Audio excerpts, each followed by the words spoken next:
Good morning बच्चों।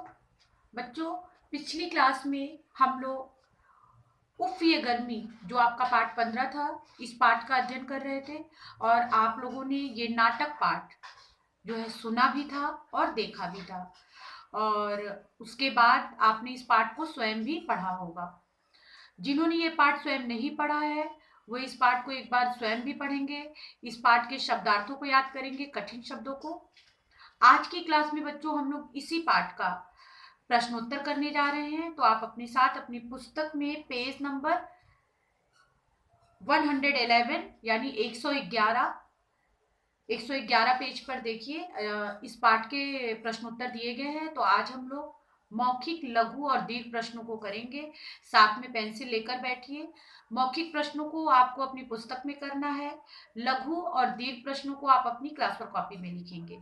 तो अभी आपको लिखने की जरूरत नहीं है, अभी सिर्फ आप प्रश्नों के उत्तर को सुनिए और समझिए।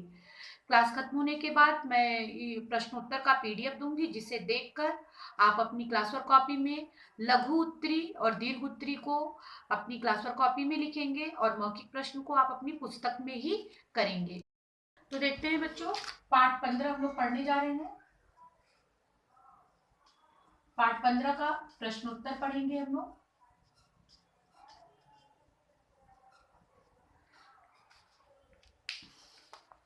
तो देखते हैं पहला प्रश्न क्या है। मौखिक का पहला प्रश्न, युगों से कौन तप रहा है? युगों से कौन तप रहा है?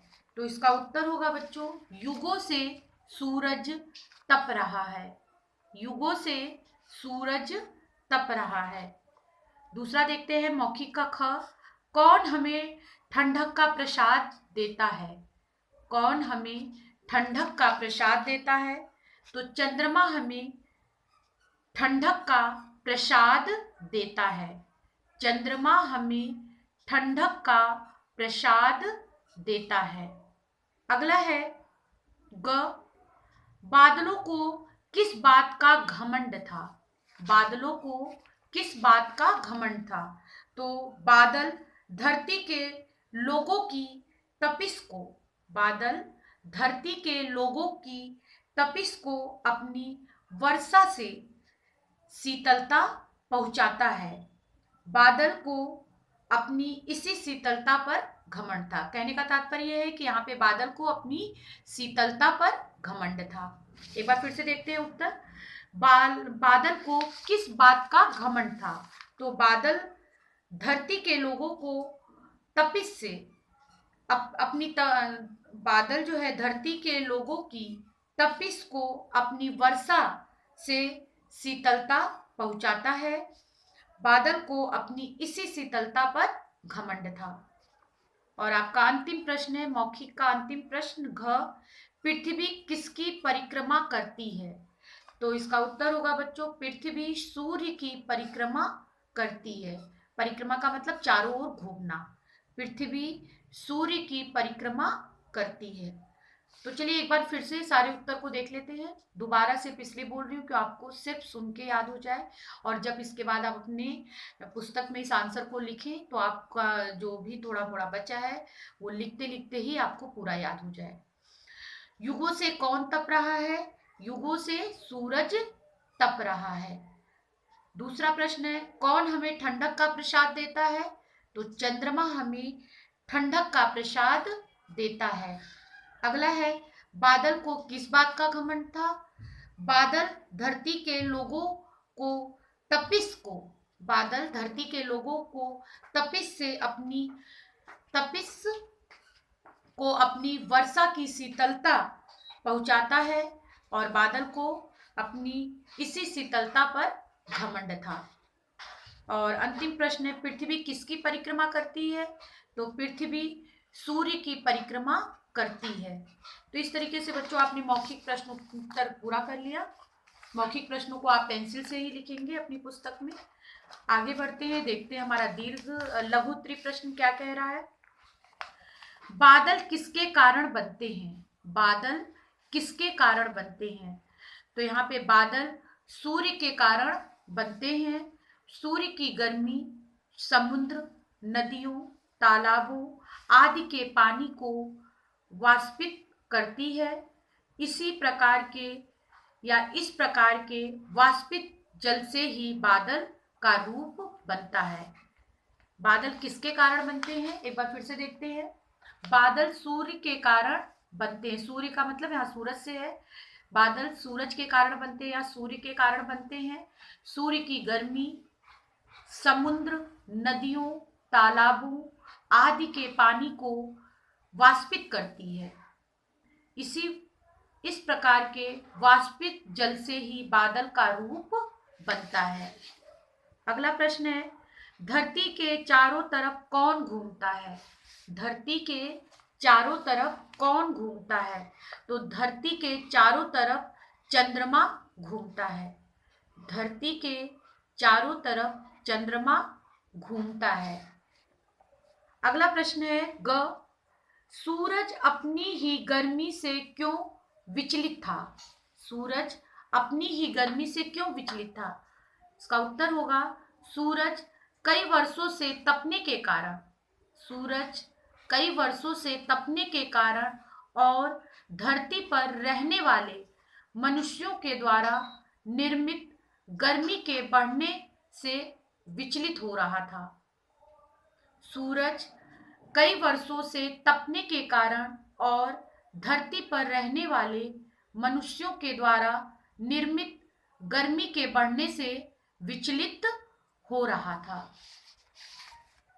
और अगला प्रश्न है, अंतिम प्रश्न, लघु उत्तरी का अंतिम प्रश्न घ, मनुष्य पृथ्वी को किस प्रकार से हानि पहुंचा रहा है? मनुष्य पृथ्वी को किस प्रकार से हानि पहुंचा रहा है? तो मनुष्य अपनी नई खोजों, अनुसंधानों से धरती को हानि पहुंचा रहा है।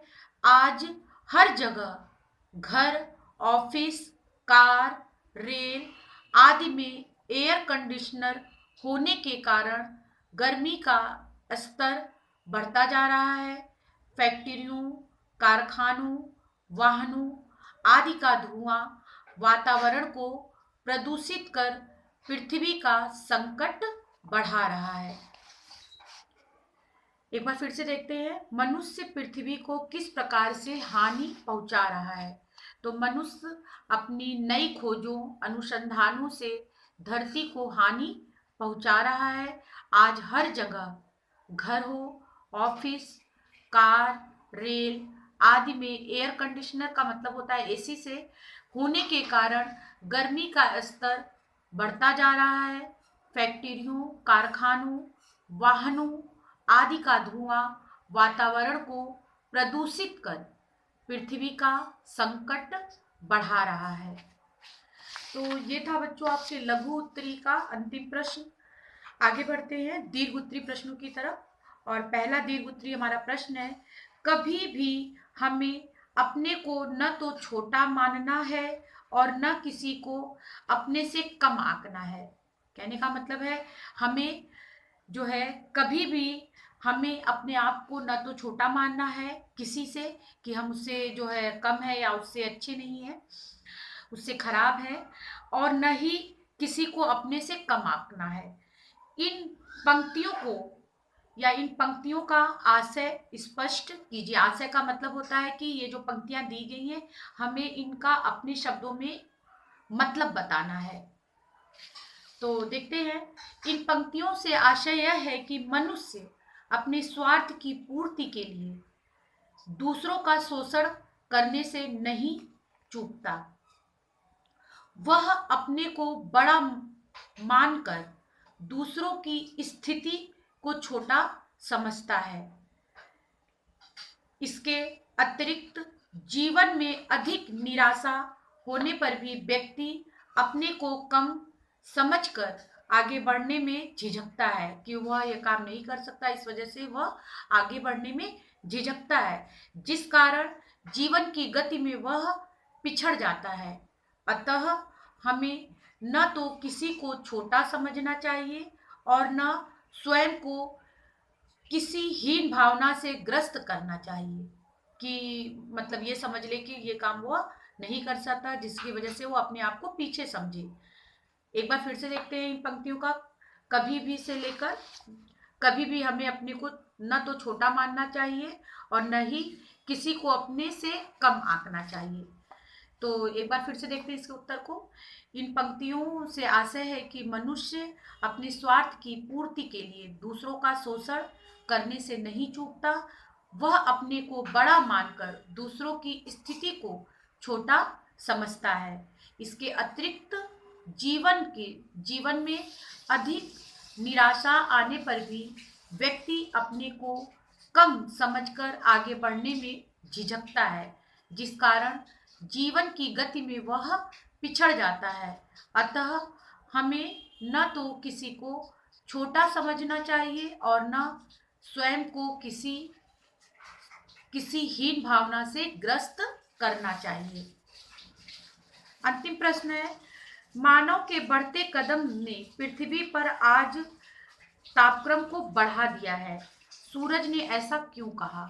मानव के बढ़ते कदम ने पृथ्वी पर आज तापक्रम को बढ़ा दिया है। सूरज ने ऐसा क्यों कहा? तो इन पंक्तियों से आशय यह है कि मानव ने निरंतर नित्य खोजों अनुसंधानों से अपने लिए सुख सुविधाओं का साम्राज्य खड़ा कर, साम्राज्य मतलब यहाँ पे कि सारी सुख सुविधाओं को मनुष्य भोग रहे हैं, साम्राज्य खड़ा कर दिया। लेकिन इनमें से बढ़ने वाले प्रदूषण ने तापमान में गर्मी को बढ़ा दिया है। एक बार फिर से देखते हैं। इन पंक्तियों का आशय यह है कि मानव ने निरंतर या मनुष्य ने निरंतर नित्य नई खोजों अनुसंधानों से अपने लिए सुख सुविधाओं का साम्राज्य खड़ा कर दिया है, लेकिन इनसे बढ़ने वाले प्रदूषण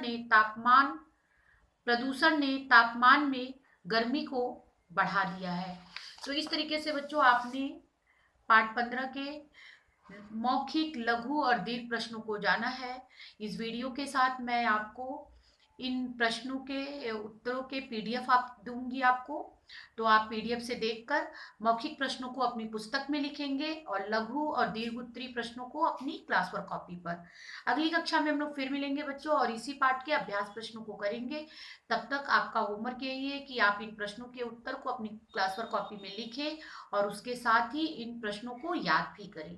थैंक यू बच्चों।